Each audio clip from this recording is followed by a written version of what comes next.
Just like the street lights lit this town, like a fire in a blaze, gotta burn it down. Can't be afraid to leave this out. We got this far, don't know how. I see danger in your eyes. They know we'll burn down the night. Coming just like the sunrise. You know that we're gonna let it out. Tonight, we're gonna let it out. Tonight, we're gonna let it out. Just like the sunrise, we're gonna let it out.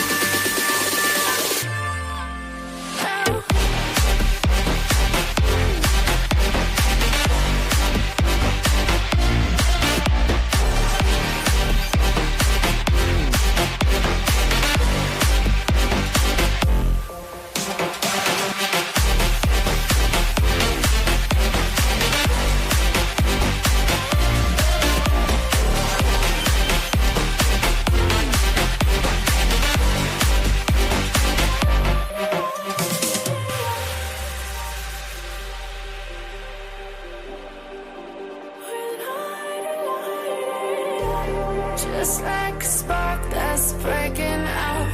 Can't make a stop, can't turn back now. We know that there's no room for doubt. No, we can't turn back now. I see danger in your eyes. They know we'll burn down the night. Coming just like the sunrise. You know that we're gonna let it out. Tonight, we're gonna let it out. Tonight, we're gonna let it out. Just like the sunrise, we're gonna let it out.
Sorry about the delay there. Sorry about that, guys. I had to blow my nose really quick. Just right when we get started, that's how it usually is. But hello, everybody. Hello, hello, hello. Welcome in, come in, sit down, have a seat.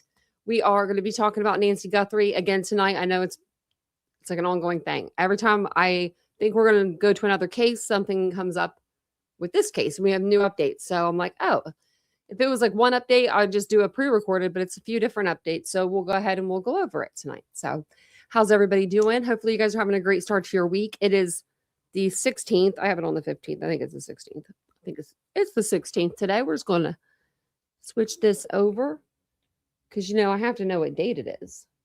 Today's the 16th. Somebody asked me on TikTok if I'll start saying the date on my TikToks. And I was like, sure. I guess I can understand that. Even like the short videos, I don't know if it ever has the date on them. Let me know.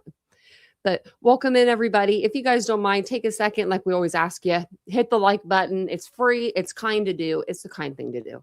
It just sends our video out into the algorithm, and then more people will come in to the chat, and then more people will chat with you guys. So it's a win-win for everybody.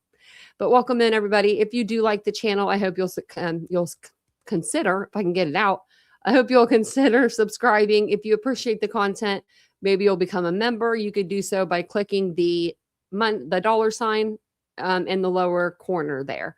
And if you want to become a member, you can just go to the front page as well. So thank you guys for being here. And look how pretty my flowers are back there. I keep forgetting they're over here. I took them to the bedroom the first night, and then the last couple nights have been over here. So I need to get them some new water.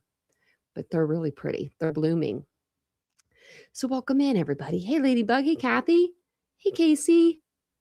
Hey, Pretend Judge.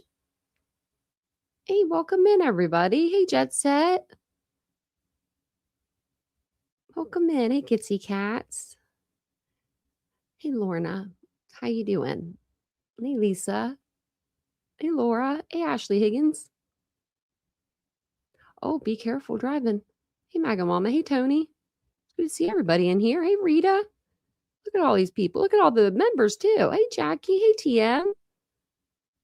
Well, welcome in, everybody. Hey, Jenna from the UK. Oh, I love people from the UK. Working in your back's killing me again today. Oh, my God. I'm sorry. I went to the spine doctor myself today. She's like, we could do these things. They're like to get my knots out of my back because that's part of the problem. Like the curves are part, but the knots are part of it too. She said she's going to stick needles in my like in the, where you have like a bump in your back.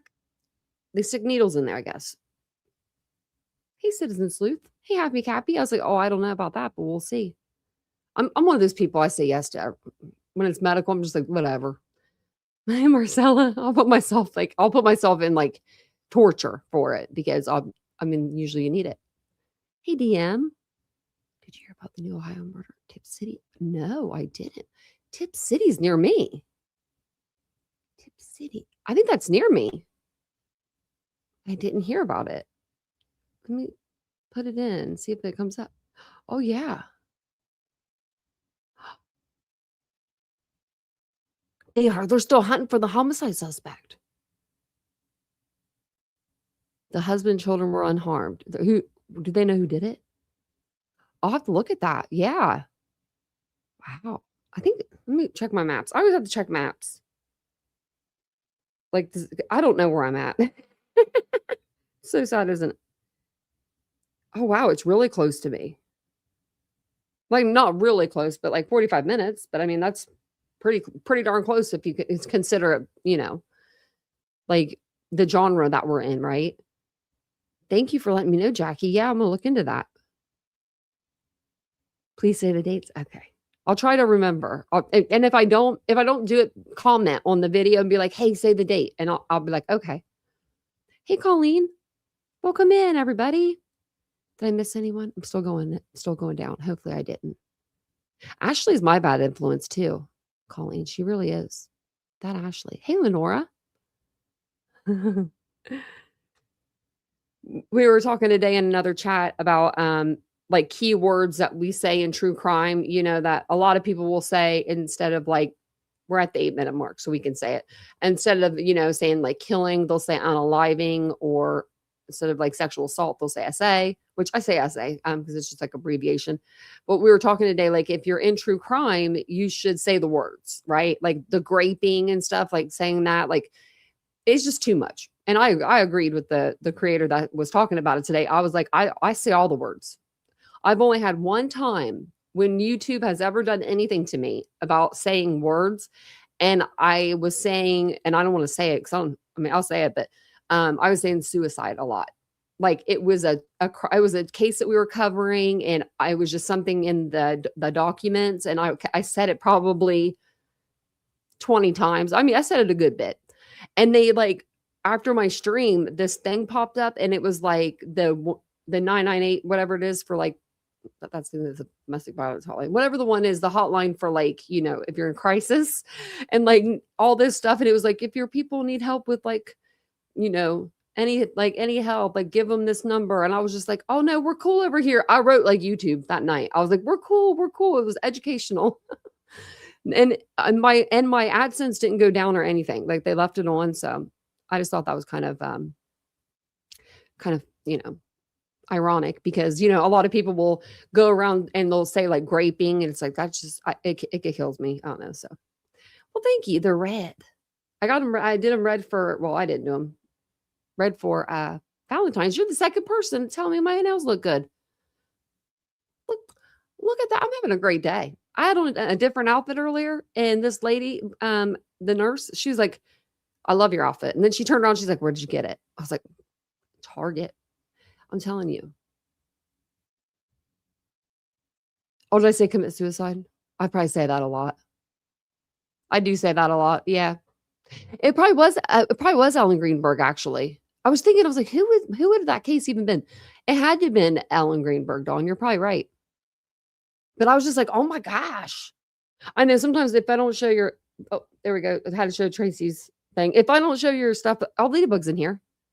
Ladybug was not feeling good for a couple of nights, and I wasn't doing good at modding Ladybug. You're so good at it. I was telling Vincent the other day that I was like, the mods are so good. I was like, they just sit there and stare at the screen, watch to watch the chat, like to see people come in. You have to be watching it. So I don't know. I just think it's nice. It is dumb. I know. So we say all the words here. I mean, we just do. We just do. But I just thought it was an interesting topic, to have, because a lot of people, I think that way. So really, I bet they did. Well, we didn't. And hey, Tracy, welcome in. What was I going to say really quick before we get started? I forget. Guess it wasn't important. But thank you guys all for being here. Let's go ahead and get started with tonight's updates. So we've got updates from, a little bit of everybody. What we're going to start off with is this here, our missing flyer. Okay. I always like to start off with the missing flyer or whatever. We have a missing persons case because, says a lot. We got to get her picture out there. She's literally everybody's grandma right now. Everybody in America and beyond. We have people from the UK in here. I mean, even other places, right? I know censorship. I hate it. You ain't censoring me. Oh, no, I bet no, Laura. My mom used to correct me. Like, I used to say, this might be too much information, but I used to say I get on my period. My mom would be like, no, you get on a horse. Like, you get on a horse, you have. So when you said that, literally, I was like, Laura, that's like something my mom would have said. So no. If I do say it wrong, tell me. Hey, Southern Miss Gal, welcome in. Okay, so we've got Miss Nancy Guthrie on the screen. We do have some new updates. So I just want to go over her missing flyer a little bit real quick. She is 5'4", blue eyes. She has brown hair. You can see her here. There we go. 150 pounds. She was last seen January 31st. We're looking for her. We're looking everywhere. We've been looking everywhere. Brian Enton is on the case. I respect him so much for being out there and doing what he's been doing. But they are offering actually $100,000 for information for leading to the recovery of Nancy or the conviction of somebody that was involved, anybody involved with her disappearance. If you have any information, just call the FBI, 1-800-CALL-FBI. You can also contact your local FBI office, the nearest American embassy or consulate, or you can submit a tip online at tips.fbi.gov. So that's Nancy there. That's the person of interest that was seen outside of her door the night that she went missing. So, oh no, Ashley, I hate when that happens. I slammed the brakes for a little squirrel today. That little squirrel, I was like, where are you going, friend? He was like, going this way. I was like, okay. We have squirrels everywhere and ducks. Ducks everywhere. But the family has been cleared as suspects.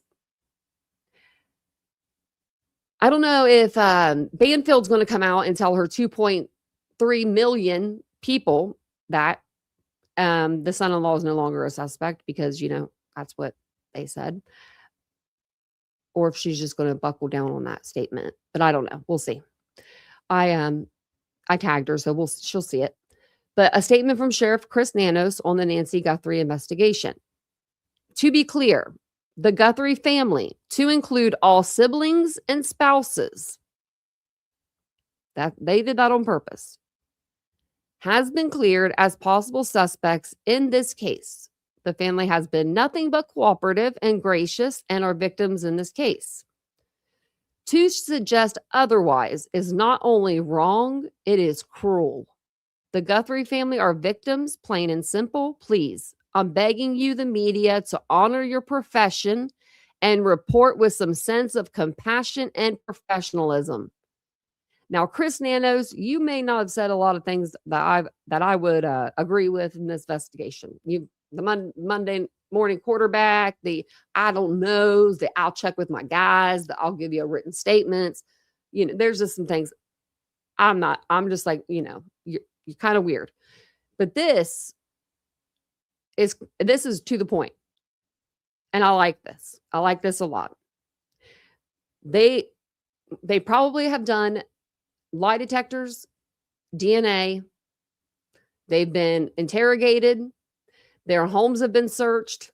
Their families have been talked to. Their friends have been talked to. Their employers, employees have been talked to. And the Sheriff's Department and the FBI, Federal Bureau of Investigation, they're both working this case. They're both saying families off the table. Now, that's not to say like something can't happen and they find some evidence, or she escapes and she says, my son did this. That's a different story. But I don't think that's going to happen. I just don't. Now, what is it to be cleared in Arizona? It means that law enforcement agencies have officially ruled you out as a person of interest in the criminal investigation. This typically occurs after investigators have processed evidence, such as vehicles, homes, or personal devices, and determined that you are not involved in the crime. They probably had their cell phones. Where was their cell phones at? Things like that, yeah. So they were able to clear them, which I'm glad that they did. Yeah, but she shouldn't have said that. She said pretty much he did it.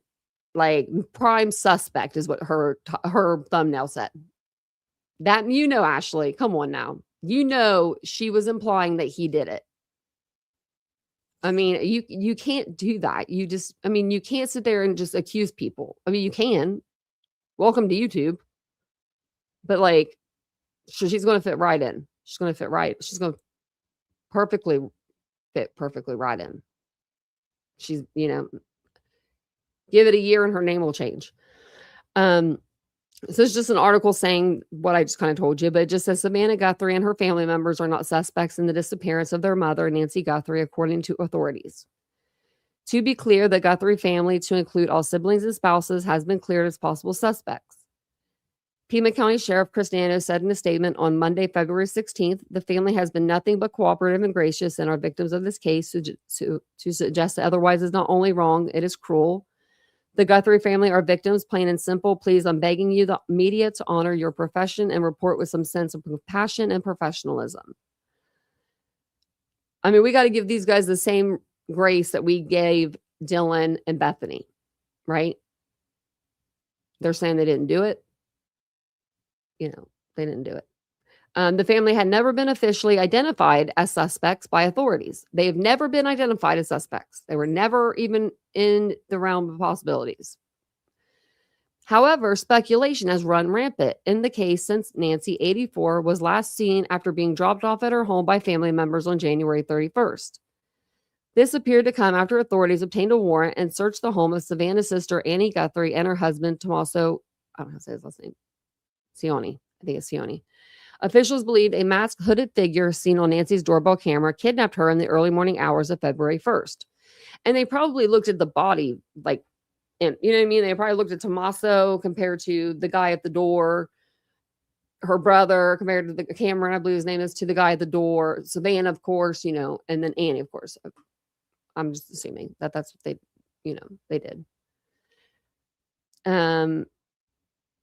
Officials believe a masked hooded figure seen on Nancy's doorbell camera kidnapped her in the early morning hours of February 1st. DNA not belonging to Nancy or her family members was collected at the property, the sheriff's office previously said in a statement to People on February 13th. Investigators are working to identify who it belongs to. We are not disclosing where that DNA was located. I mean, and that to me says a lot. It has to be in a place where I would think that, like her bedroom, like something of like, importance, like her bedroom door, the front door, I don't know.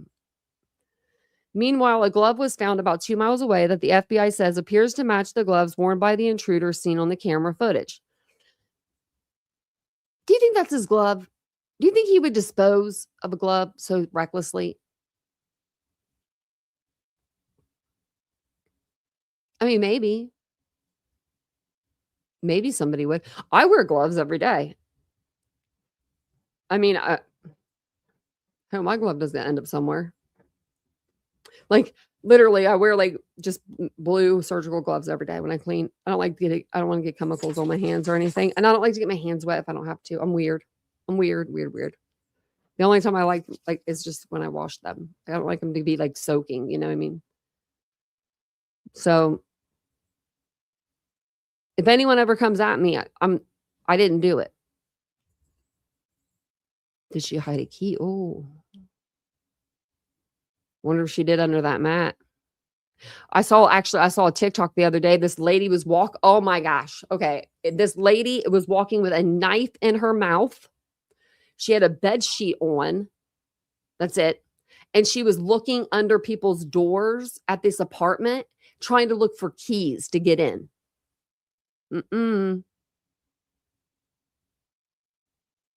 Nope. That's why I got dogs. They will. Nope. That kind of stuff scares me. It says, meanwhile, local and national media outlets have received alleged ransom notes tied to Nancy's disappearance. And they got another one. I mean, I think this is like way crazy. On Saturday, February 7th, Savannah and her siblings posted an emotional video on Instagram saying, "We will pay." Savannah, co-anchor of NBC's News Today, has been off the morning show for 2 weeks as she and her family remain in Arizona. And people were even saying that she may not go back to the Today Show. I hope she does. Like, I hope they find Nancy and she's able to go back. She doesn't look good. I mean, no one would, but you know what I mean? Like, I feel so bad for her. Like, watching the video of her, we're going to watch it here in a minute. She's just like, it's so sad.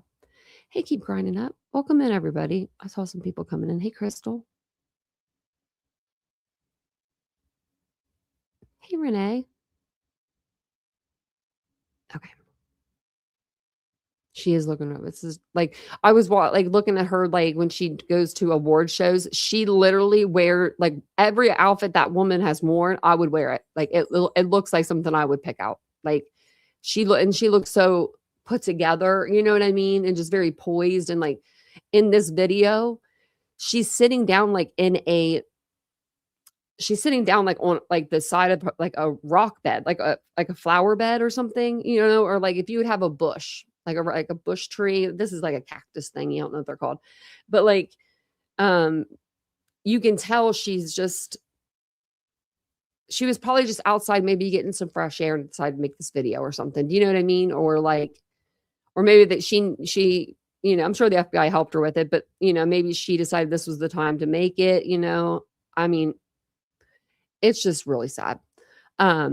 So basically, law enforcement has not, you know, arrested anybody or publicly identified a suspect. We're still holding out hope that we find her. It's been, 16 days? That's a long time to go without your medication. That's what I'm thinking of, like medication. I mean, her stress level has to be extremely through the roof. She's not at home. She's kidnapped. So like, if she's still with us, right? Like her stress level would, and her blood pressure would be through the roof, you would think. I mean, unless this new ransom note is true and they got her down to Mexico, which I doubt it. I think she's closer than that. I think she's closer. Yeah, I think she's close. Like, I wouldn't be surprised. I don't know. I just feel like she's really close. But investigators are analyzing a glove that they found. They recovered about 2 miles, like I said, from Nancy's. The FBI released images of the doorbell camera showing the masked figure individual. They're trying to get people to look at that, see about the gait, see about, you know, what he was wearing. They think everything that he was wearing came from Walmart, but it isn't, other than the book bag, it isn't exclusively sold at Walmart. But I'm thinking he got the whole thing at Walmart at the same time. Book bag, jacket, whatever, you know, all of the stuff at the same time. Or somebody else got it for him. We had a case, Pike County Massacre. The mom in that case bought all of them the same pair of shoes from Walmart. Hey, you dumbass. Everybody, don't go to Walmart if you commit a crime. I mean, they have the best camera systems. So we're going to listen to Savannah and see what she has to say. Here's Hoda, and it's like, oh, it's so sad to see like the Today Show, you know, her co-host just reaching out, you know? Wait, I have it on mute. I wanted to come on and it's been 2 weeks since our mom was taken, and I just wanted to come on and say that we still have hope and we still believe. And I wanted to say to whoever has her or knows where she is that it's never too late. And you're not lost or alone. And it is never too late to do the right thing.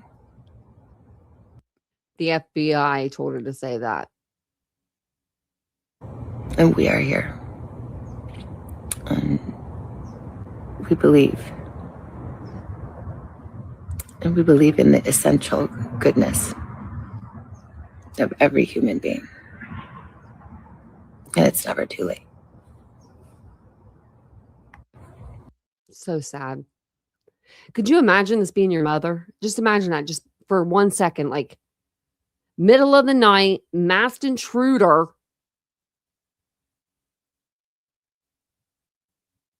I would be, I don't even know. I would be beside myself. I would be screaming, crying, cussing. Like my brother would have to be the one to do the talking for sure, 1,000%. Like it would be him. I don't even know actually because he probably we have a temper too. It's hard not to. You know what I mean? Like I give her so much grace. Like she has so much grace right now, just being able to say the words. Like early in her other interview, she said, "I understand." Like that would be so hard to say. You know, like you're trying to, you know, appeal to this person and make this person, you know, want to feel like they're human. And then they, you know, maybe they'll have some sort of feelings. They'll be like, oh my gosh, what did I do? You know, I got to take her, I got to take her back. Like, I think that's what they're trying to do. They're trying to like pull on this person's like heartstrings a little bit. Like, you know, we're here for you. You're not alone. We believe those type of things. My AirPods are low. Okay. I don't know which ones, but my computer just told me that. Must have finally synced up after I've had this computer since I've had it for a year now, almost. Yeah, a year this year. Oh, her niece does drugs. I don't think they steal the grandma. No, if this was cartel or anything like that, they would have already sent a hand or a finger or whatever. They would have already sent a piece of her to show we got you, we got her. Like that would have already been done. She wouldn't even be alive at this point. 2 weeks in, 6, no, they wouldn't. They would literally. They just want their money and they just want. They usually just off the person, put their head on a swivel or something. Like cartels are not they're nothing to fuck with. You know what I mean? Like we're over here and they're way over here. I feel like this is like just some idiot. I don't know. I don't even know if this person really even knows Savannah. Or maybe they I don't know. I've always thought it was like somebody, like I'm just gonna say, for instance, the maid's, and I don't think this, but I don't know, like the maid's daughter, if she or son, if she had one. I just felt like it's somebody that's like close to her, but not like directly involved with her every day or every week or even every month, right? Maybe that person just comes over once in a while to see their parent. I don't know. And saw the house, saw that she was old, thought, maybe they didn't, I don't know. I think they meant to take her. I mean, they had to have taken her. I mean, you know, knowing they were going to take her, because if not, then they wouldn't have had anywhere to take her and put her, right? Like, I don't know how to explain it, but you know what I mean when I say that. Like, they had to have known where they were going to take her before they kidnapped her. Like, they would have had to have a place that was like secure, that nobody could hear her if, you know, she yelled or something, even if they put duct tape on her mouth, say she got it off. Like, they have to be prepared for all those things. An escape. I mean, because she could have maybe. Oh, the next thing I was going to show you, it disappeared, so I got to go find it. I'll try here. Okay. What do you guys think? Do you think that... I don't think this was a burglary gone bad. If that was the case, they would have, in my opinion, killed her there and left her there. I don't know. I don't think they would have per se taken her anywhere. I mean, I guess they could have. They could have taken her somewhere to make it seem like she was kidnapped and prolong, them getting arrested. But I don't know. Yeah, creep obsessed with Savannah. It could be.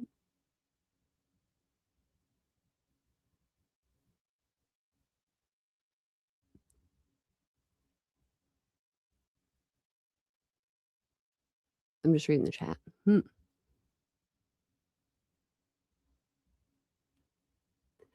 Okay. Thank you. Thank you, Maga Mama. Yeah, they would have some pieces of her. Yeah. We'd be looking for, like, they wouldn't kill her probably, maybe. You know what I mean? Like, cut a finger off or something. So and then cauterize it. I don't know. That's so sad to say. But, like, they do crazy shit, right? They don't have any good ideas. Lawyer, they don't.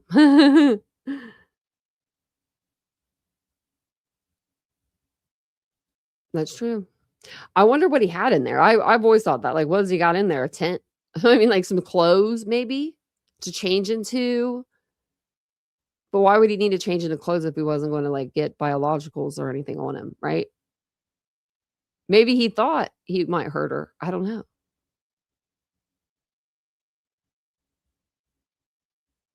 I don't know. I just don't think it's... Yeah, they don't dilly dally around. Yeah. And, like, I don't know. They don't... I don't know. They don't send ransom notes. Whoever this... I mean, like, like this. They just send you a note saying you owe us this much money, or we're going to send you a piece of her. She's going to be like swim with the fishies or something. I think that's more of like the... What was the other, like, more of gangsters, but you know what I mean.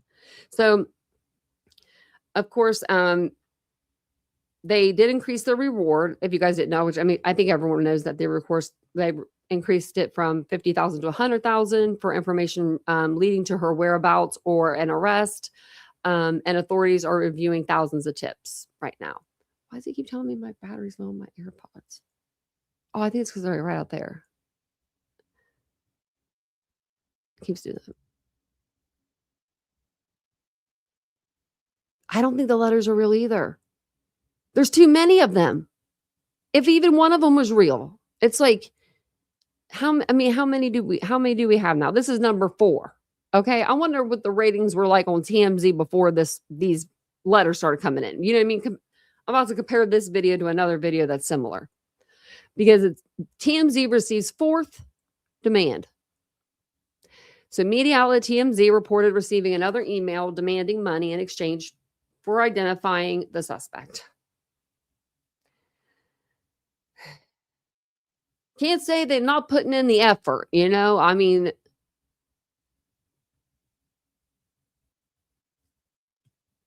first it was they wanted the money on Thursday. Then they said you can have till Monday, though. But if you paid on Thursday, it was like $4,000. If you paid on Monday, it was like $6,000. So you had to pay $2 extra thousand if you wanted to wait over the weekend. It was like, just a little interest fee. Then he didn't get his Bitcoin or any money. So then he reaches out again and he's like, I saw him take her. It was a group and more than one person, blah, blah, blah. I know who it is. I'll tell you the main person.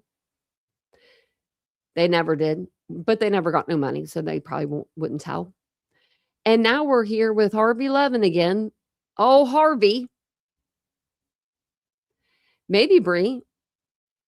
I wouldn't doubt it on this case at this point. I wouldn't doubt really anything. But TMZ receives 4th email demanding money. Like, what the demand? What? Let me see Nancy. Just send me a picture of her that's not on the internet already.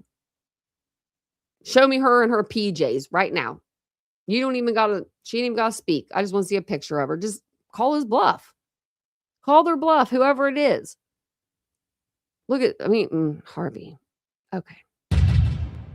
Don't forget to hit the like button. I know I'm torturing you guys with this, but hit the like button for me. It is Monday morning. We have received a fourth letter from the same person who says Princess. that he knows where Nancy Guthrie is and he wants money in return for the information. Essentially, he wants the reward. So I have something to say to you. And I have already talked to the FBI about this, that if you are not real, you're committing a crime, and you should know that. And this is a serious federal crime. If you are real, this is the fourth letter you've sent, and I should tell everybody that in this letter, it says, I know what I saw 5 days ago south of the border, and I was told to shut up, so I know who he is, and that was definitely Nancy with them. Are we sure that paper even had writing on it, Harvey? I printed out a lot of papers in my time. I own a business. I print out a lot of papers with a lot of ink. Usually you can see through it a little bit. This is the second thing, Nancy. I see something right here and right here. But I don't see nothing up here. Maybe right here. I see something like a line. I don't know. With them. This is the second time he has referred to more than one person involved in this. He said there is a main person and there are others, and he said it here. He is saying that. Well, why didn't the other people help him with that doorbell camera? The idiot just tried to cover it with some like lettuce looking crap. Vine. Nancy was taken to Mexico. Now, this is what he's saying. I'm not going to vouch for him, but this is the fourth letter. We have sent them all on to the FBI. How the hell did they get her to Mexico? She didn't have her ID or nothing. I mean, I know you can sneak over the border. I know that. But how an 84-year-old woman that can't walk very well. She's not going to go under briars and under bushes or through fences. It's just not going to happen. How are they going to get her over the border? Fake ID? Where's your passport? Fake passport, fake ID? 84-year-old woman with two men that don't look like they're near 84. I think that's going to raise an eyebrow. That would raise an eyebrow with me. I'd be like, are these your grandkids? And then she could say, no, I've been kidnapped. I mean, they stop you when you go through the border. I know when I went to Canada, they stopped me. They stopped every car. They either said you're good or you're not good. IDs. It was back when you only needed your driver's license, okay? Just don't think about the years. And he also says one of the reasons he's worried about coming forward is he has a record. He has a burglary on his record from 10 years ago. So I don't know if you're real or not, if you're watching this, but if you are, and I have told the FBI that we're going to do this, they know this, that if you're worried about getting this money, and you really do have this information, send it to us. You're sending us these letters. Send it to us. We will forward it to the FBI. He wants to know first. Listen to this crap. And that way there's a record that we have that you supplied this information. If they find her and they find the kidnapper, then at least there is evidence, because we have it, that you're the one who provided the information. So this is a way for you to get that money if this really is legitimate. Send us the information. We will pass it on to the FBI. Okay, that said, couple of points. One is the glove. I hope that glove has DNA that leads authorities to this kidnapper. But it is weird to me because if somebody is Tell us about how something's weird. at that house and they take Nancy and they get in a car to drive off, the first thing they're going to do is take the gloves off because it's real hard to drive with gloves like that. And if the gloves go off and they're placed in the car, how does it end up 2 miles away on the side of the road? It just is weird. It just is OJ-esque and doesn't make sense. OJ-esque. And the other thing is that, there are different theories here about, was this a burglary? Was this a ransom? As you know, we and several others have received ransom notes, and the FBI is keenly interested in these notes. I can tell you that. This seems a weird type of burglary because if it were a burglary, number one, why would somebody be dressed head to toe that way? And number two, if it's a burglary and somebody wants to go in and root around for jewelry or whatever, it would seem to be difficult opening drawers and grabbing things with gloves like that. And if you take the gloves off, then you're going to put your fingerprints on something. So what's the point of I could do everything. I could do anything you can do better. Anything you could do, I can do better. That song, yeah. With gloves, I could do anything. What do you mean? It's just like a second skin. It's a glove. He's making it sound like it's like a winter glove, like like you're going out like sledding or skiing. gloves in the first place? So this does not feel like a burglary, somebody dressed head to toe with gloves like that. And if it were a burglary, the easiest thing to do, if they knew anything about Nancy, is she goes to church. They could have just gone in on Sunday morning when she was at church. Where you been, Harvey? She goes to church online. She watches it on her television. So this just doesn't feel like a burglary. That's my opinion. That is not fact. I have talked to one law enforcement source who is like-minded in that. But I want to end by repeating that if the person who has sent us these 4 demand letters is real, and I'm questioning whether you are, but if you are, then send us the information. We will immediately pass it on to the FBI. And then you have a record that you're the one, if it's legit, who led them to Nancy and the kidnappers, and that will help you get the money. I think the car might have parked on the street like over maybe because there's no tire marks and no like tire impressions or whatever they were saying. So I'm thinking maybe they parked kind of like not far away, but further away, but not, I don't know, maybe one of them grabbed the car while the other one was holding on, to Nancy. And then they pulled up the car so they can get her in. I would assume that they would have to use that driveway where that door was, where the blood was. That's probably where she came out of. And they probably used that door to get her in the car because, she can't walk very good. It's the middle of the night. She's getting woken up by people, strangers, maybe. We don't know. And she's getting kidnapped. She's probably going to be out of it, like mentally out of it. And then I wouldn't be able to walk. I mean, I probably would be falling to the ground.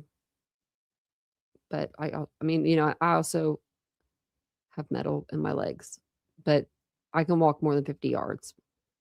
But she can't. And the medicine thing just, hey PKC, hey Ari, just like the medicine thing. Hey Lori, welcome in everybody. Right? I think Harvey sent him to himself. It is weird. See, it makes me almost think that the person's younger or something, like to send him to TMZ, but I don't know. They did. I don't think that they knew. I don't even know if they knew the blood was there until Brian Eaton went up there and recorded it. Because that's when they came back and they freaking cordoned off the house again. And they were like, everybody stay off the property. I'm like, well, at least Enton's getting us he's getting us the facts. We're going to check out his Twitter here in a minute too, because he's been writing on there. Finishing dinner. What are you having for dinner? I haven't ate. I hope they didn't put her in the trunk, but maybe.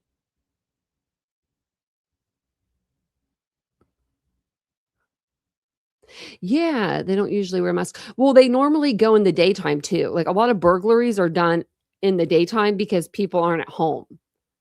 So like, because a burglar does not want to get caught. Like they're not there to be hanging out with the family that owns the house. They're there strictly to steal what the family owns. So they don't want to run into anybody, because then that's when you have encounters like shootings and all the things, right? So I think that that's why they go during the day, because a lot of people are at work. They're not at home to see their things getting taken, I guess. They come home and everything's gone. That'd be a son of a gun. Who, your brother, Ari? I got to see Brian. Brian talked to CeCe Moore, I heard. I didn't get to see the video. I was so mad. I was like, I've been talking about CeCe Moore. So, okay, a burglary so that's robbery. Burglary, okay. I don't know why we say burglary like it steals them. Burglary is like can be used if you commit a felony while you are breaking and entering into someone's home. They tack on burglary charge to it. So if you go in and you kidnap somebody or you kill somebody and you go into their dwelling and you're not invited, that's burglary. Yeah, so it's still burglary because they went into the dwelling without her permission. It's kind of weird. Like the definition, like I can give it to you. The criminal offense of unlawfully entering a building, residence, or structure with the intent to commit a crime inside, most commonly theft or a felony. So either they're going to, commit theft, or they're going to commit like some other felony, like murder, assault, sexual assault, anything like that. That's why they tacked it on in the Idaho 4 case, because Brian Koberger went into their dwelling, their home, without permission and killed 4 of them. So that's why he got the burglary 10 years. Hooked onto his 4 life sentences. Oh, yeah. So I was wondering too, Maga Mama, because so the Adult Protective Services comes out to your house when you are not being treated fairly. They have the right to come in and tell anybody to leave, pretty much. They're like an advocate kind of for that older person. So I don't know if maybe something happened there at the house, and with her being elderly, like older, they called them in. So it was maybe somebody just, decided to stop by, put their card there. I don't know. Yeah, I wear the nitrate clothes all the time. I have no problem with them. Yeah. Or I don't really have a problem with winter. The only ones are those cheap winter gloves that we all own them. Like the little like cloth ones. Everybody owns them because they're cheap and they're just easy to buy. And if you lose them, it's okay. Those I can't drive with. This year I really wanted, I never got them. My anniversary's coming up. I wanted a pair of really nice leather gloves where I could still text and still drive, but I didn't get them. I forgot about that.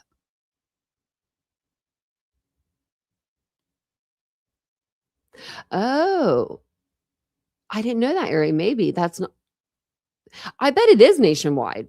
It is, because if there's a crime, yeah. Maybe for when she got back. But that does, Yeah, that does make sense because I mean they would do that. But I know in a lot of cases, like if you call them, they'll come out, they'll schedule a time to come out and talk to you about like whatever's going on. I mean, and it's a way to like get people like out of your dwelling if you need to or something. If you have like a child, let's say like I was taking care of my mom, for instance, if I was like hurting her, let's say my brother saw that, he would beat my ass. But he like let's say he went to the adult um or whatever it's called. Maybe he would go there for like and do that, and then they would come and they would come check on my mom, and they would talk to me and do whatever they needed to do. So, but I wear gloves all the time. I wear gloves when I'm cooking. I don't like to touch meat. I'm autistic, and I got the OCD, so I like to wear them. It's just if I could wear them all the time, probably would. Just kidding, I wouldn't. But I do wear them for certain things, like cleaning and stuff. So, we have new words from Trump. Now, I'm not political, and this isn't political, but this is funny as hell. Okay, Trump cannot do what he thinks he wants to do. I don't know if he knows what branch of the government that he's a part of, but I mean, if he's listening, he's going to learn. He's going to learn tonight. He's going to learn. So we've got Trump. Trump threatens kidnappers with death penalty if Nancy Guthrie isn't returned alive in call with the Post.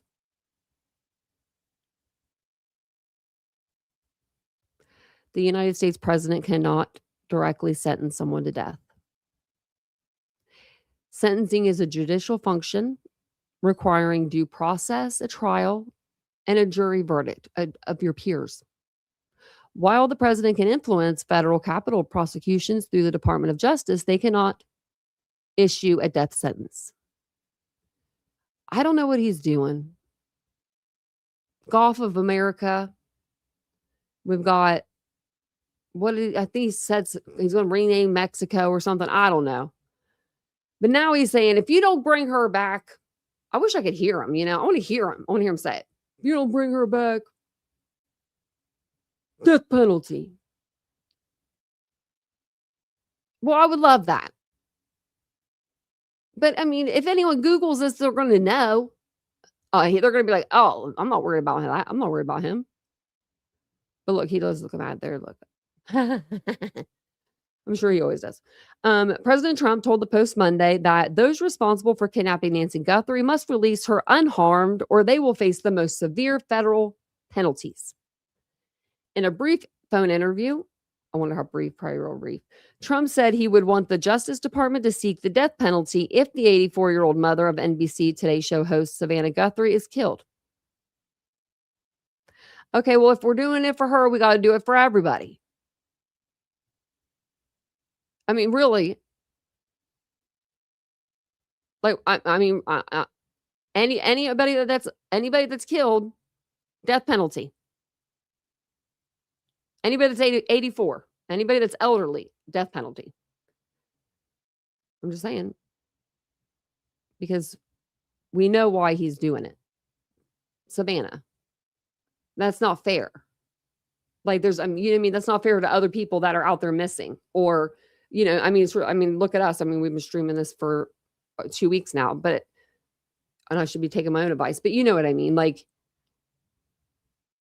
you can't just say you're going to give someone the death penalty because they kidnapped an 84-year-old woman. Like, I don't even think you can get the death penalty for that. Like, what is the sentence for kidnapping in Arizona? Isn't there a song by George Strait, something about Arizona? Yeah, I can hear it in my head. Damn, I can't think of the song. Someone will think of it. It was George Strait. Something about Arizona. Pretty sure. Okay. Okay, hold on. That's the alleged victim under 15 years. So let's read this. Okay. We know what kidnapping is. Want to know the punishments? Okay. Punishment for kidnapping charges in Arizona vary quite a bit because it's a crime that includes a multitude of varying charges based on the severity. Okay. There's no, in the state of Arizona, there is no early release or time off for good behavior while incarcerated. Well, that sucks because, that makes you just want to be probably bad. I'm trying to see what the sentence is.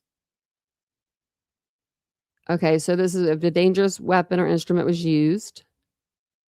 4 year, okay, minimum of 4 years and a maximum of 8 years in prison. If convicted kidnapper has one prior conviction of a dangerous nature, the sentence goes up to a minimum of 8 years and a maximum of 12 years. So they were convicted of another felony, which we'll find out when they put the DNA in CODIS. We're still waiting on that. If the convicted kidnapper has 2 prior dangerous felonies, it goes to 12 years to 16 years. So sentencing for kidnapping, like, age 15 or less.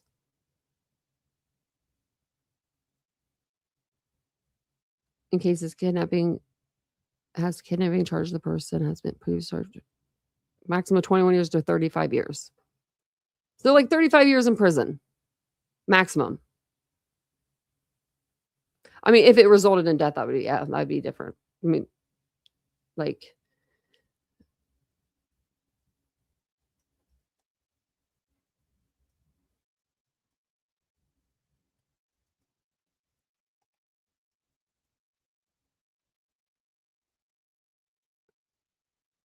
okay, let's see. Let's see what the AI thinks says. It says life imprisonment or the death penalty. So let's hope that she's not, but if the victim is not released voluntarily without physical injury, it is a class 2 felony carrying 10 to 24 years in prison. Murder connection. If the victim dies during the kidnapping, the perpetrator may be charged with first-degree felony murder, punishable by death or life in prison, with or without release after 25 to 35 years. Wow.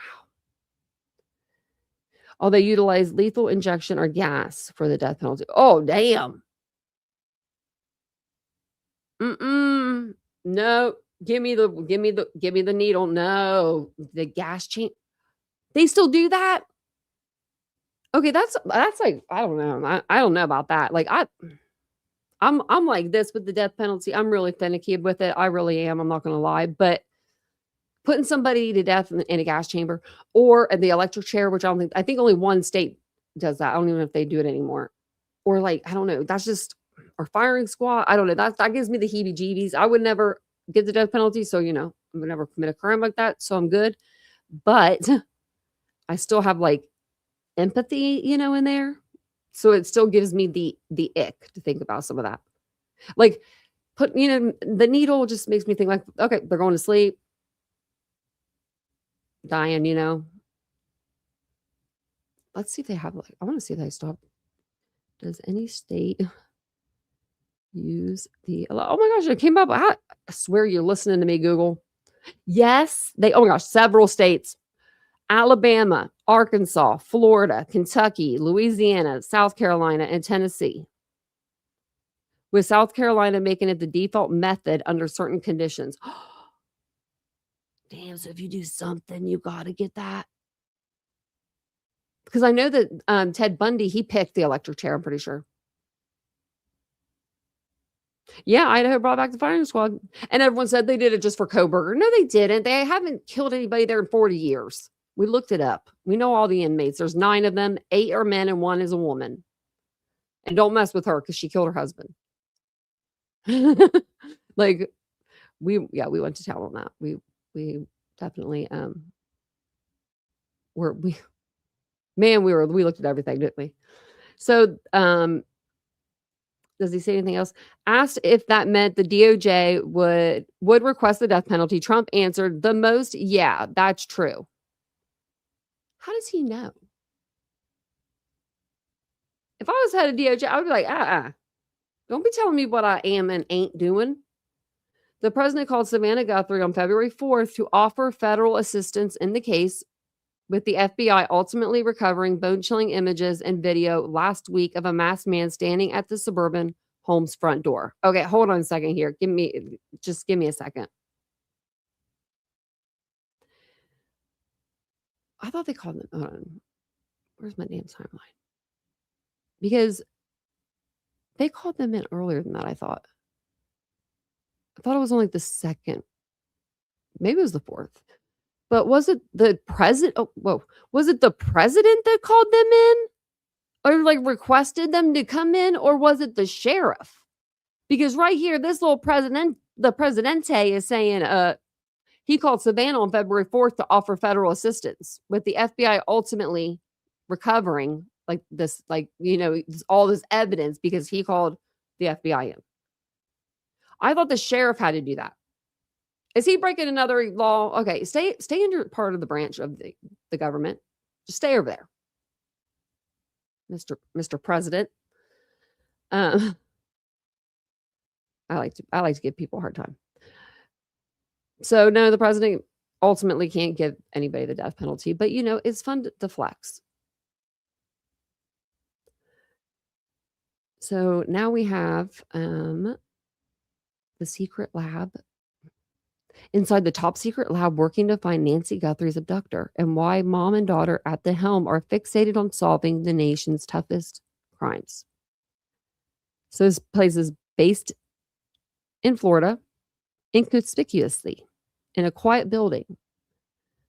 One private and secretive laboratory has the power to make or break some of the biggest criminal cases in the country, and may be the key in solving the disappearance of 84-year-old Nancy Guthrie in Tucson, Arizona.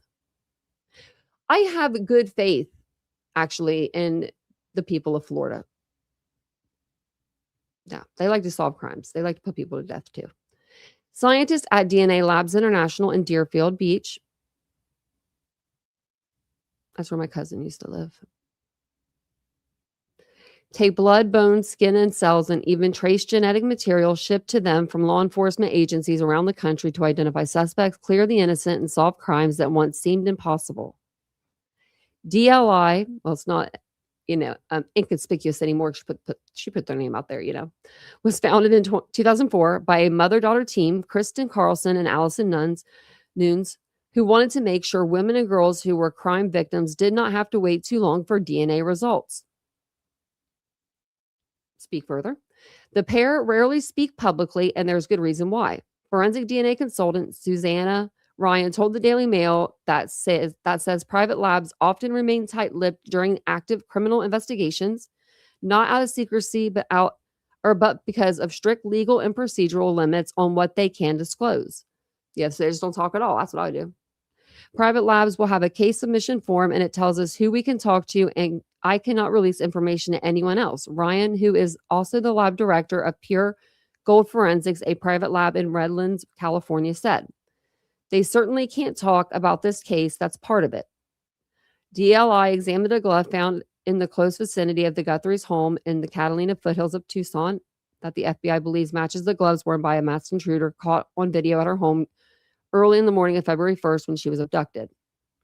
Okay, now, what if this glove was like a searcher's glove?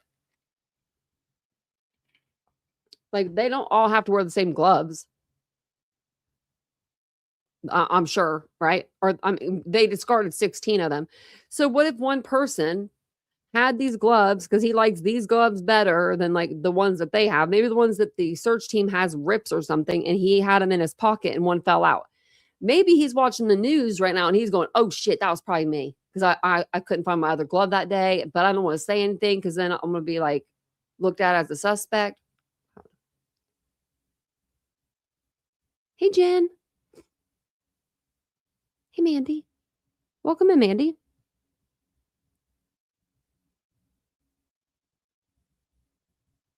Okay. I need to blow my nose kind of. Give me 1 second. I'll blow my nose really quick. The allergies are allergying today.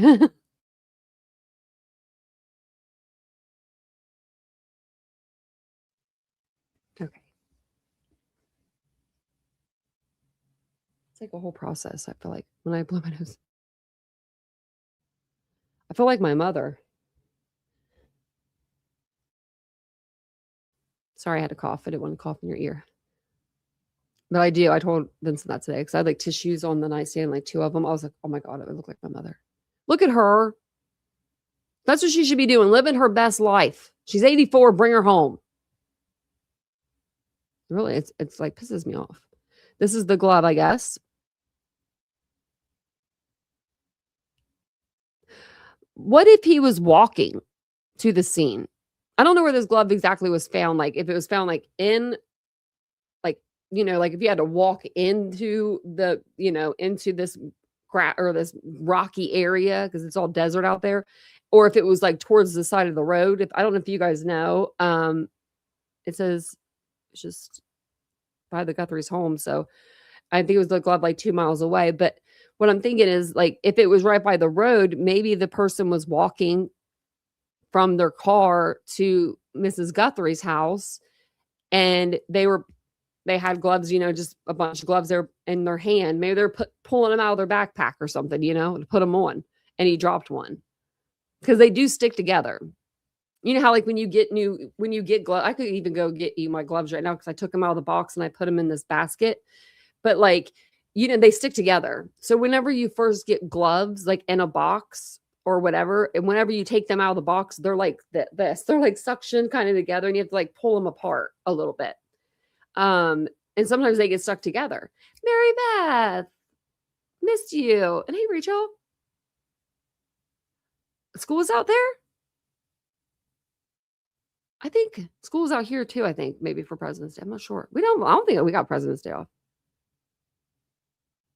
But yeah. Oh, yeah. So, like you have still have like gloves and stuff. Oh yeah. We didn't wear gloves we didn't have to wear gloves to the funeral, but we did have to mask up for Vincent's dad's funeral. It was like his brother was so like it was a certain mask. It had to be like the medical ones. And they were like running out, but they like had him out there and he sent them to us out here. But then Vincent put it on. He's like, you can't wear this. He's like, I was like, what do you mean? He's like, it's going to hurt your face. Like it was real tight on his face. We're on the airplane on the way there. And I'm like, what am I going to do? Your brother's going to kill me. I'm just meeting him for the first time. So but his brother got me a new mask. But I'm telling you, those gloves, sometimes they stick together. You can even see it like right here. Like they're just like kind of like wrinkled and stuff in the box and just like pressed together. So yeah, and I think this is the mother-daughter team. I bet you they're like best friends because they work together and everything. So the glove was found around February 12th, about 2 miles from Guthrie's residence in a field. Okay, near the side of the road. Okay. The glove was one of about 16 recovered in the area, according to the FBI, and was immediately sent to DLI for testing. Well, if it was different than the other 16 gloves, then yeah, I would definitely test it. I would test all the gloves, but I would definitely test that one. The process itself follows a defined sequence. Once evidence arrives at the lab, analysts first document and photograph the item, then collect biological material, sometimes using specialized tools like an MVAC, a wet vacuum device designed to capture trace DNA. The lab's analysis of that glove was sent to the FBI on February 14th to run through CODIS, the national database it keeps of DNA profiles, to compare it with other DNA profiles from crime scenes, convicted offenders, and missing persons. If the DNA in the glove does not match anyone on file in the CODIS database, Pima County Sheriff Chris Nano said it doesn't mean that the DNA is useless. It's not. You just need to find the person to match it to. If he's not in the file base, we're still kind of stuck, Nanos told the Daily Mail, but it doesn't mean it's over. Take the individuals we stopped last week. We can do a petition for physical characteristics, which is basically a search warrant on that individual to give us his buccal cells and whatnot. Once we have those, we can compare them. I really think some of the DNA we have that we haven't been able to eliminate, maybe it's Nancy's or whatever, that will come when we actually have the right person. DLI also deploys forensic genealogy, a powerful tool that can identify suspects by tracing their DNA through relatives, even distant cousins. And they can go back generations. It's insanity. Look at them go. I used to want to do that. That's why I went to college for criminal justice, actually. Does his arms look like really short or something? What's going on here? I don't know, something. Oh, why are we talking about Koberger? Why is Koberger stuff in here? We're never going to get away from him. We're never going to get away from him.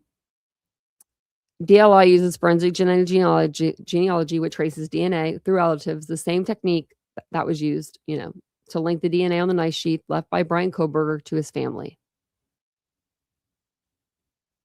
Don't get old seeing them guys, though. The same cutting-edge method was used to link the DNA found on the knife sheath left by Brian Koberger to his family, ultimately leading to his arrest for the brutal murders of 4 college students in Moscow, Idaho in November 2022. By the time a lab's role becomes public, the genetic work is usually long finished, DNA consultant Ryan added. Not many cases where everybody knows what lab is actually conducting the DNA testing as it's happening in real time. Usually the testing is already done and then it's reported.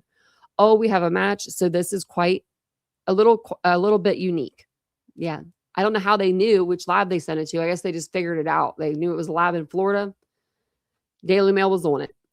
DNA testing has transformed criminal investigations over the past several decades. Ryan said early methods required large, pristine samples and weeks or months of analysis. The first DNA testing widely used in U.S. courts relied on a technique known as RFLP, first tried in Florida in 1987. That method was revolutionary but limited. It could take months to do, and you would have to have a really large sample size, she said. It couldn't be broke down or degraded in any way. Modern testing, by contrast, is far faster and more sensitive.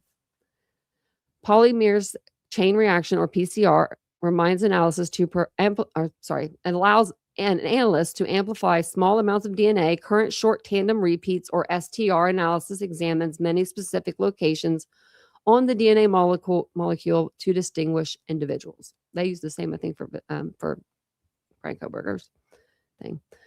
Instead of having to have this really large amount of very pure DNA, now we could start with a much smaller amount. We need like 10 cells and we can get a DNA profile, whereas before we were taking a blood stain the size of a quarter. Thanks for subscribing to my mailing list. This cutting-edge science involving microscope and sequencing machines taking aim at high-profile criminal mysteries can often seem ripped from a CSI-type TV show. But there is some growing controversy over the expanding power of private forensic labs.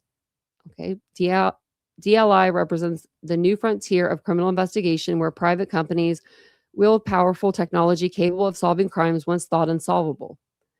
At its core, DLI functions as a high-tech partner to police departments, prosecutors, and defense attorneys, using tools like whole genome sequencing and SNP analysis, which are techniques capable of extracting genetic clues from degraded or decades-old evidence. The private forensic labs help investigators turn cold cases into solved cases. Okay. I guess these are a couple ones that they've done. Nail Brian Lee Grips as the killer of Angie Dodge, who was kidnapped and raped at 18 in Idaho in 1996. Well, he ain't on death row. I know he ain't on death row. I don't remember seeing him. Oh my God, oh my God, it wasn't him. Look at this. Hold on.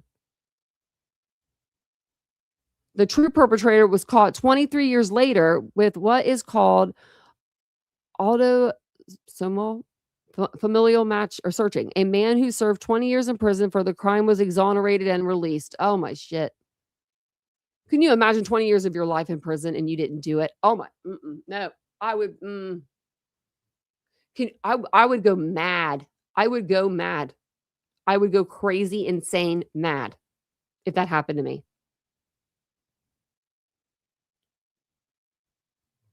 They better, 20 years, you can't get back 20 years. No amount of money. They give them some money. Just keep your damn money. That's all I'd say. I'm so mad. So I guess they helped, helped him. Oh, what's this? They degraded DNA in a cold case of someone known only as Buckskin Girl. Oh, I remember that.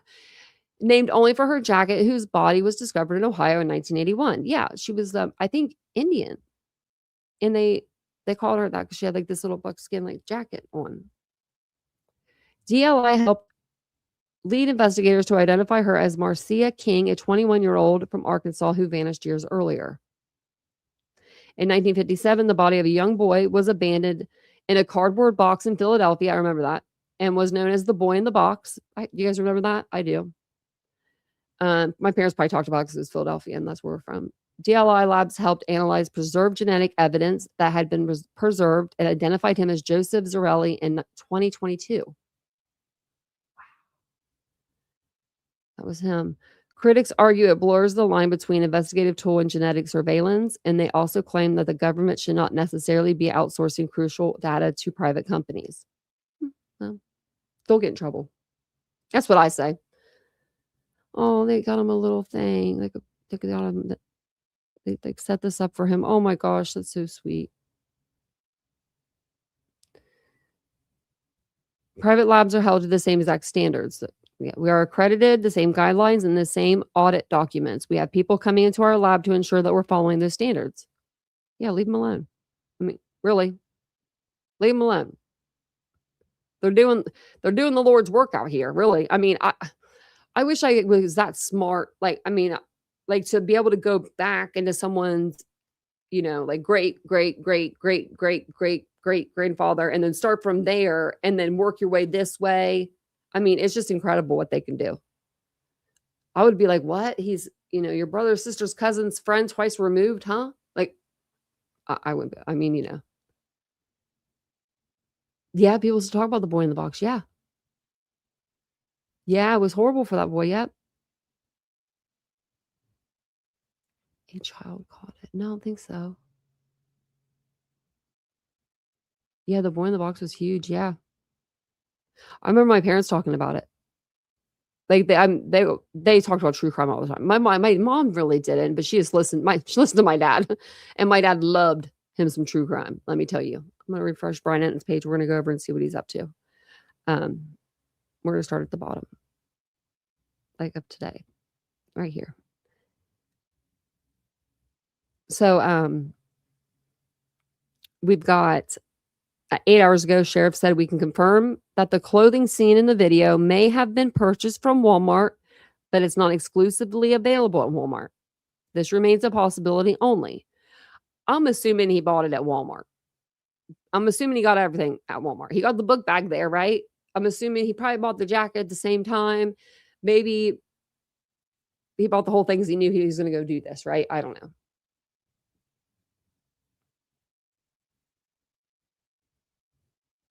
Yeah, we should go over his case or like cold cases like that. Just like, remember them. The sheriff said PCSD has never stated that this was a burglary gone wrong. My girl, Brianna, she reported that. Brianna, I gave you props because the way you handled Sheriff Nanos. But now this, I don't know. Sticking with Eaton. I'm sticking with Brian. It says any reports indicating otherwise are inaccurate. This remains a very active investigation. More from the sheriff 5 hours ago. Right here. I think you go this way. Yeah. To be clear, the Guthrie family. Okay, this is just about them. Yeah. Cruel, the whole thing. We read it, but we're going to read it again just in case you're coming in late. So this is from the sheriff. He says, to be clear, the Guthrie family, to include all siblings and spouses, has been cleared as possible suspects in this case. The family has been nothing but cooperative and gracious and are victims in this case. To suggest otherwise is not only wrong, it is cruel. The Guthrie family are victims, plain and simple. Please, I'm begging you, the media, to honor your professional and to report with some sense of compassion and professionalism. When I saw Brian do that short today about this, I was proud of him. Like, because he, you know what I mean? He didn't have to mention this in this short, like that the family was, I don't know, that the family was cleared. Because Ashley's like, I feel like Ashley Banfield's kind of like his mentor in a way. Like, and like, when the Idaho case was going on, like he was on scene and she was always on the air every night and they were always like talking and they were always together. Like, you know what I mean? I just feel like she's like kind of his mentor. And I was like, is he going to step on her toes like in a way? Because I mean, she did say some stuff. And he was like, no. He came out and said it. So DNA still has not been put into CODIS. They're saying that they got it. They sent it after being sent from Tucson on 12/12 or 2/12. So they said they sent it back. We just read 2/14. They got it back. What were they all freaking doing? Celebrating Valentine's Day? Why are we not putting it in CODIS right then and there? As soon as you got that back, what are we doing? What's going on? What's happening? We got an 84-year-old woman out there, doesn't have her medicine. We're not doing our job. It should have been put into CODIS by now. I'm just saying, I'm not an FBI agent, but I am a, yeah, I don't know. This is just, I'm just a person with a YouTube channel. What am I? No, I don't want to be on Mary Beth. I'm mad at him. Mad at him right now, acting like he did. I don't know if he saw someone or not. I need to go check him out. He made me, I was praying for him the other night. I still prayed for him though. Don't take that back. Did he end up seeing anybody or not? I don't even know if he did. I still don't even know if Dolly saw anybody. I mean, I hope. So then Brian Enton says FBI agents have been to several gun stores in Tucson with a list of 40 people and their photos, looking to see if any of them were in the store or purchased a weapon. Are we freaking kidding? With a list of 40 people with their photos? Everybody in Tucson, you better run. Run, everybody in Tucson.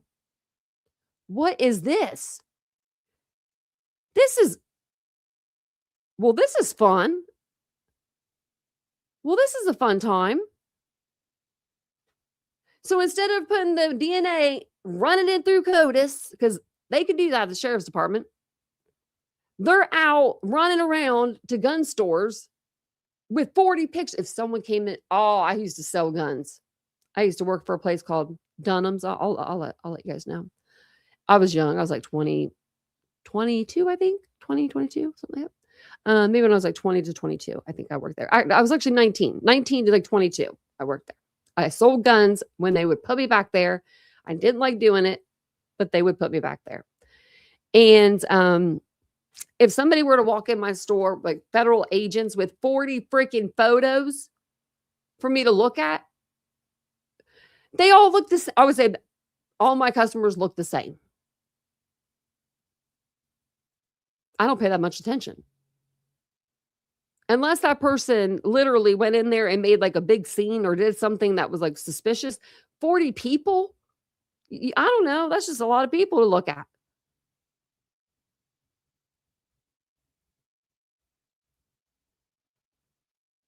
Oh, yeah, no, I think they'll help. But I'm just thinking, man, 40 pictures. I would have been like, hellfire, guys. Oh, now I sound like soup. I said hellfire. I was listening to her today. Now she has me saying it. I think so, Renee. I think they do. I think they have a lot. I mean, they have it enough to where they're knocking in doors and taking names later. I don't know. It's so crazy to me. Can you? I feel so bad for the police. I really do with those 40 pictures. But who are those 40 people? What if I don't know. That makes me nervous. Why do you have 40 people? Why is there 40 people? Why don't you have like six, like a 6-pack? Only one of them is the person you need. The other 5 aren't. That's I don't know. I mean, yeah, literally I'm not to be mean, but a lot of my customers, including my brother, they all look alike. They all would come in.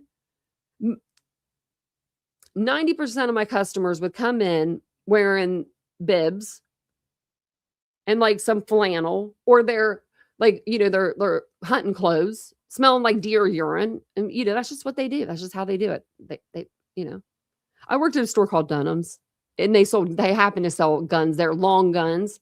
So I learned about guns so that I could go back there and tell the guys what's up. Because they would come back and they would look at me like this. Because I was like 115 pounds back then. I was so skinny. I was young, and they were like, me and my manager, we were best friends. She became like a mother to me.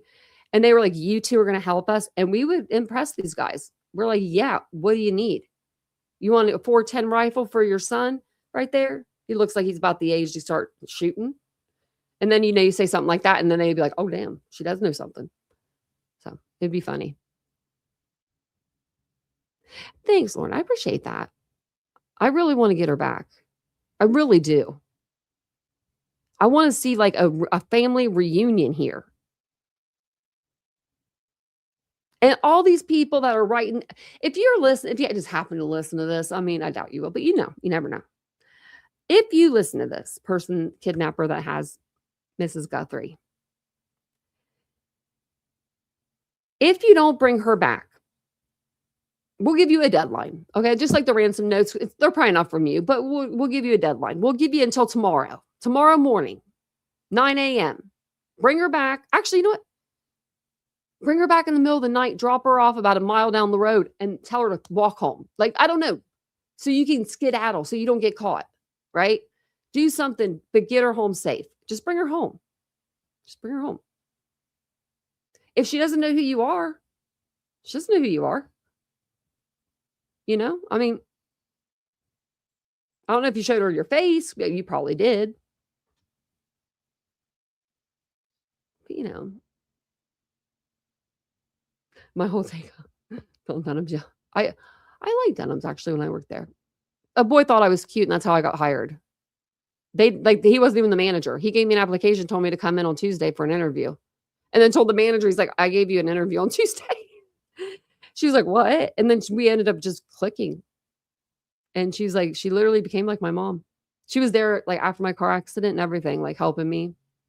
I have a necklace she got me. It was like, it's beautiful when I learned how to walk. I never remembered anybody I saw. Like, I mean, even when I served, I'm not good with like faces or like names. I'm not good with anything like that. I'm good with faces. I'm better with faces than names, but like you just go, you know what I mean? Just like, I don't know, you just go. Just bring her home. I mean, the family, you can tell they need their mom.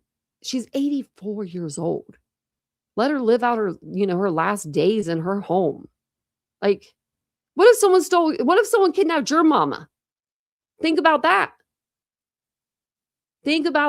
What if someone kidnapped your mom and you were holding an 84-year-old hostage? I mean, like, what kind of man is that or woman is that? Man or woman? We're assuming you're a man because we saw you in the surveillance that you try to cover up and then take, you big dumbass. I can't wait to find out who he is and then find them Google searches. How to take a, camera. He didn't even know the camera was there. How to disable lights. I'm really bad with like knowing people's names ever since my car accident.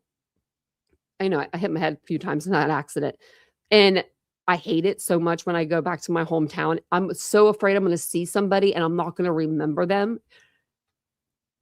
That was weird. Because it's happened a couple times, like where people have come up to me and been like, Tanya, hey, how are you? And I'm just like, I'm good. How are you? Like, I could fake it. But then they walk away and I'm like, I have no idea who they are. So my friends will usually tell me, yeah, prayers for her. Yeah, when you work with people all day, they do. Yeah. You're just there, like, you kind of are robotic, you know what I mean? Like, in a lot of the jobs that I've had, it was just more of like, I guess at my last job, it wasn't. Because I worked at a boutique. I really did get to know my ladies there. They weren't just faces to me. They were actually like, they were my girls. Like, I cried when I left. Like, I cried over the mannequins. Talk about sensitive. Talk about being sensitive. I literally saw the little mannequins sitting there. They're all 16 of them sitting straight up. They're just all together because they closed shortly after I left, about 6 months after, because they couldn't keep the people. Like, they couldn't keep the money coming in like they did when I was there. But yeah, I saw them and I cried. I was like, look at my girls, Vincent. And I was like, and I had like tears running down my eyes. I was like, why am I crying? because it was during COVID. And so I was always by myself and I was with these like little women, these fake women. I would always dress them. So I cried over the mannequins. But the family members began to wish their loved ones was, yeah. It's hard to think, yeah, what they're going through. Yeah. You are too, Ladybug. I am so, but there's a word for that where you get like, you're in love, like you fall, like not fall in love, but you get attached to like objects, like even like if I were to, I don't know, like if like my headphones, if they were to break, I would be like, oh, my headphones. I don't think that would really bother me actually. Or this is my microphone. I mean, it would, because that would, but yeah, I don't know. Like there are things that I just get sentimental. Because like I just do. Like I don't know. I thought of those mannequins as little like women, like they had their spots. They had their places to go in the store. There's a lot of regulars. That's how it is here in Ohio. Many cameras, yep.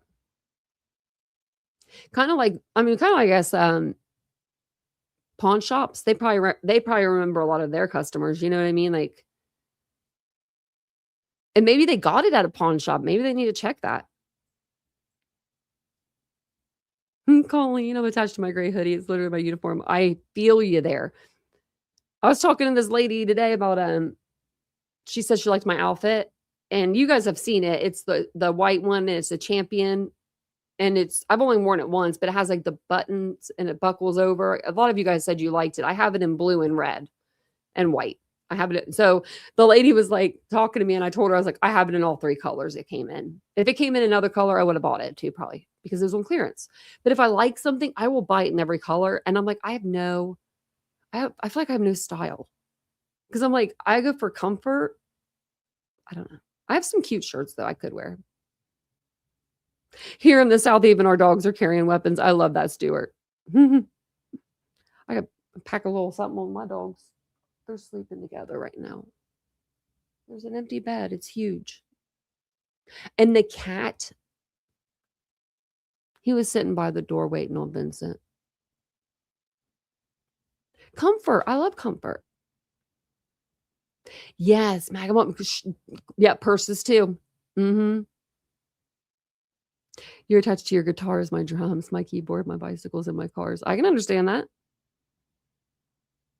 I get attached to things. I was attached to my AirPods, actually. I was like freaking out one night. I was like, what am I going to do? These don't work anymore. And then they worked.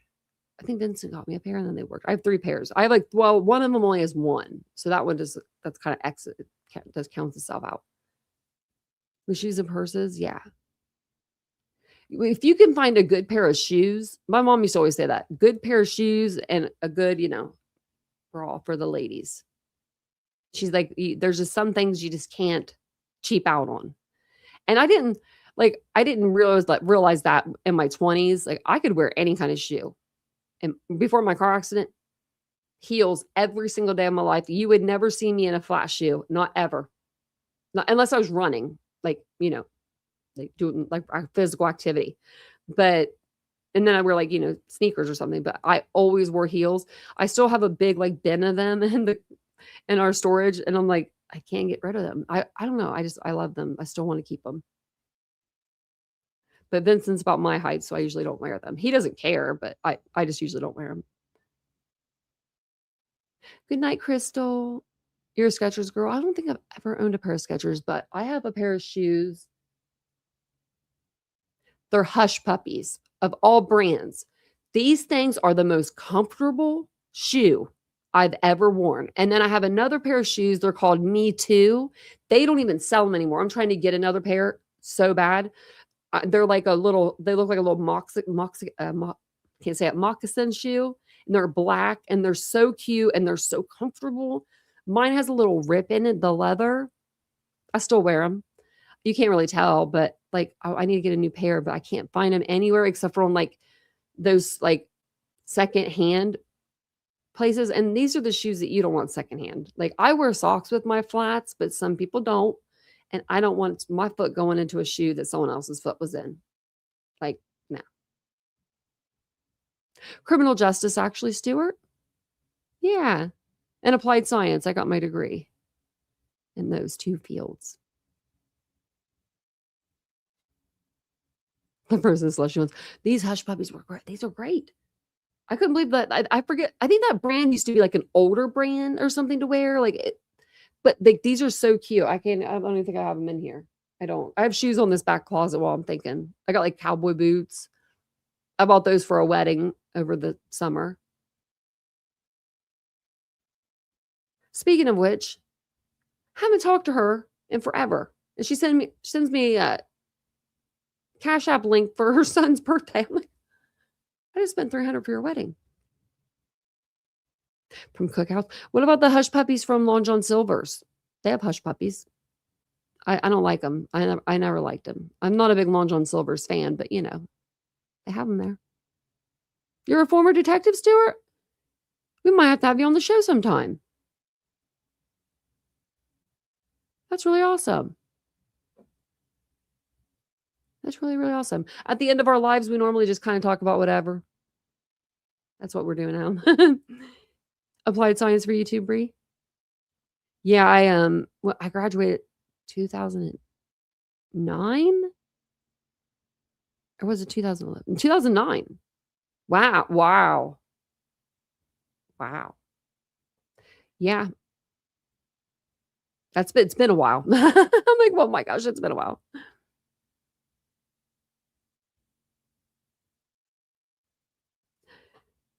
You wore both of those, Ladybug? I mean, they're so comfortable. So comfortable. I ran into a mannequin in a store following my family as they shopped and said, "Excuse me, I'm sorry." Did you just say excuse me to the mannequin? I've done that. I've done it. I've actually been in the stores and like knocked arms off of them, like the ones with the arms. That's embarrassing. Oh, do they have hush puppies at Red Lobster? They didn't when I worked there. They didn't have them there. I used to work at the old Red Lobster. 5 years they stole out of my life. I'm just kidding. It was a good job. I made money. Like money there. Like unreal for it being a serving job. I was young. I mean, like 20. It was after my Dunham's job. So like 23 to when I was like 22 to 27 or something. I kind of want some biscuits from there too. I haven't had their biscuits in forever. My whole family works there now. Listen to this. So I leave, I peace out, I dip. I'm like, this ain't for me no more. It was a Sunday. If you're a server and you've ever worked a Sunday, you know exactly what I'm talking about. And you're like, yeah, girl, I understand. But then I found out my niece started working there. I'm like, oh, she's been working there for years now. But now my other niece just turned 16 and she works there. And I'm like, what is going on here? Because when we were kids, me and my brother, my mom worked at Pizza Hut for 18 years. And then I got my first job there and my brother got his first job there. So it was like, we all worked there. It was just kind of weird. So you bartended at Red Lobster? Me too. I bartended there too. I didn't know how to make a drink. I swear to you. They never trained me. Did they train you? They never trained me. They said, you want to make some drinks? I said, show me the money.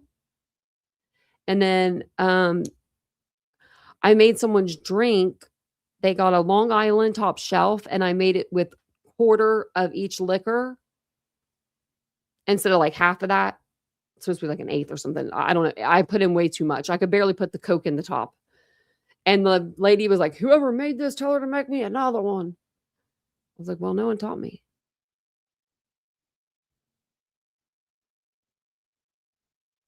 I'm trying to think of what TV is. Taco Bell. Okay. I was like, what's TV? You met your husband there? Aw. You were thrown to the wolves too as a bartender? Yeah. You trained from a book? And you had to take the test? I probably took the test. I probably cheated. But I never cheated on their test because I always wanted to learn. Like it was cool. Because I mean, like, who doesn't want lobster on a Saturday at 9 a.m. when you're all hungover? Sign me up. I'll eat it. I used to take it home to my mom because none of us wanted to eat that food. Like they would bring us out like if that we were doing like the lobster fest was coming up. So my mom's favorite dish out of the whole restaurant was lobster lover's dream during lobster fest. They would bring out like these plates, right, to show you what it's supposed to look like. So when you go back to the kitchen and grab your food, if there's not like someone there to do their, do the job of like dressing your food, you can dress it yourself and you know what it's supposed to look like and stuff. And then they would, give us tests on that. And you had to score above a 96 on the test or you would get taken off the floor. So you could only miss 2 questions and you would always be like so scared you were going to be like thrown off. And you were seafood like certified or something, seafood expert. That's what you were called, seafood expert. I don't remember any of it. You have shellfish allergies, all that. You can still go to Red Lobster. You just tell them that. They have their own button. They actually came out with it before, like a lot of the restaurants did. They have an allergy button. They will shut down like that back, like they will shut down that back grill. Our restaurant did anyway. They will re-glove. They will redo everything, like redress, like apron and everything, and they'll make your food. But what they do is they don't put it on the grill. They won't let you get anything grilled. They'll put it through their actual oven. So your steak would be like through an oven instead of like on a grill. But I mean, they can really do it. But they could do it for you. Because when they first got that, I was like, oh, this is incredible. Like, this is incredible. And then I saw other restaurants implementing it after that. This was years ago. So, I mean, oh, you can't do the smell of it. See, I never smelt myself. Like I could never smell the seafood on me. I could never smell the seafood in the restaurant after like the first 2 days of working there. But the day I quit and I went into my friend's house, I just reeked of it. I took my clothes off. I was like, give me clothes. It was a guy friend too. I was like, I don't care if they don't fit. I threw my clothes out in the yard. I was like, I'm done.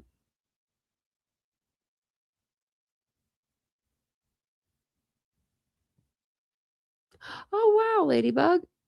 You handcuffed somebody?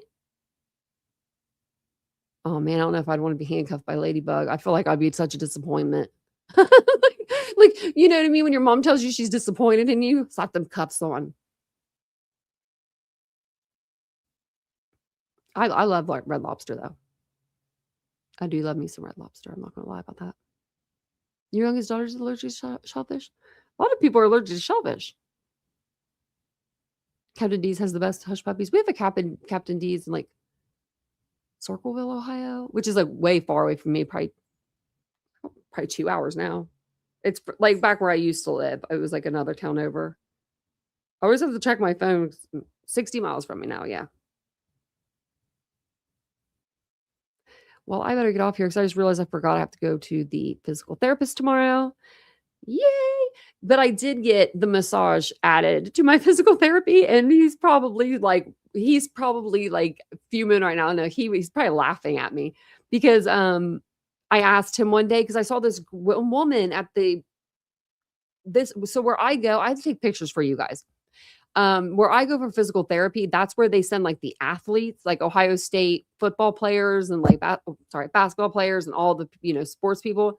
They send like a lot of them there because it's brand new facility to like train and to do physical therapy. And so like I was in there and I saw this lady massaging this woman's back, and I'm just like, how do I get on that plan? Because I love me a good massage. And Vincent does the best massage. But if I could get a massage at the chiropractor on the machine and at the physical therapist, then I feel like that's a win-win for me, right? Gives me an ambition to go.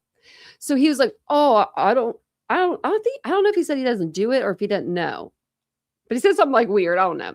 But he said something, and then we just laughed about it and we went on our day. But I was like, today, I told her, I was like, I need a massage. She's like, I got you. So there's nothing they can really do for the pain for the middle back where my back is curved. I was like, so what does that mean? She's like, we're going to try kind of like acupuncture almost in a way. And then I would have to do injections. And then after that, it would be medicine. I don't want to have to do any of that. I'm going to do the injections. I hope that's enough. That's fine.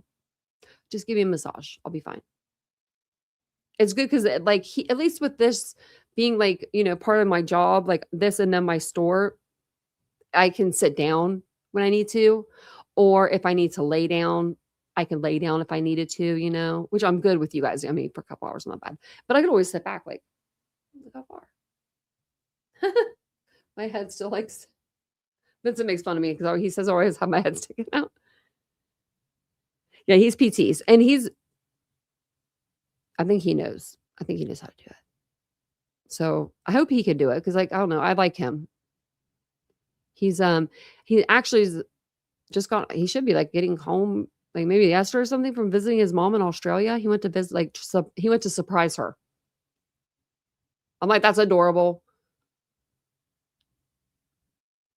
Good night, my Ashley. Oh, son has a pre-PT degree. Does he have a girlfriend, Jen? Just kidding. Just kidding. Just kidding.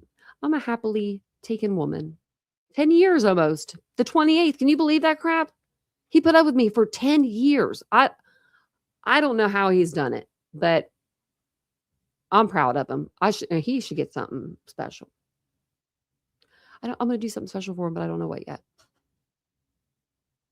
But thank you guys so much for being here. It is an awesome method for now. It makes me feel good. It makes me feel good. But thank you guys for being here tonight. I appreciate it. Obviously we're going to stay on this case. Nancy Guthrie remains missing. Last seen January 31st, 2026, near her home in Tucson, Arizona. Investigators believe foul play occurred. We all believe that. No suspect in custody. If you have any information, call 1-800-CALL-FBI, or you can go to the tip line, tips.fbi.gov, I believe is what it is. So I'll see you guys all tomorrow on the live. You never know. I might pop one early for a live, just like a quick live. You never know. Because sometimes I get up to the physical therapy a little bit early, and just because I want to get there. And so I just kind of just sit there for a minute.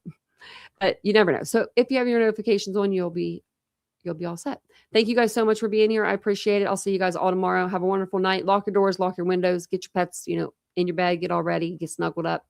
And I'll see you tomorrow, guys. Bye.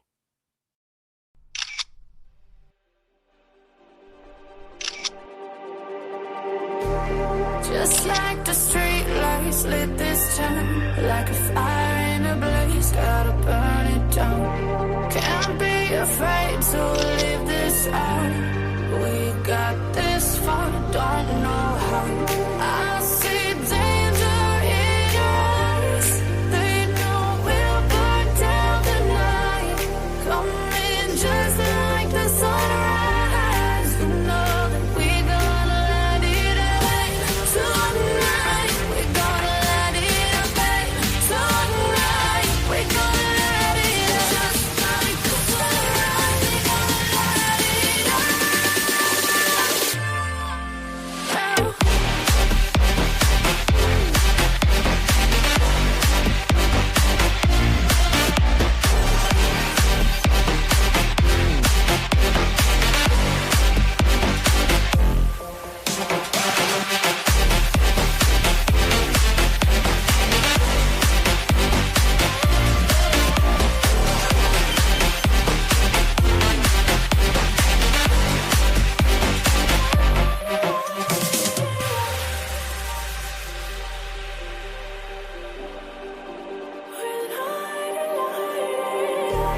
Just like a spark.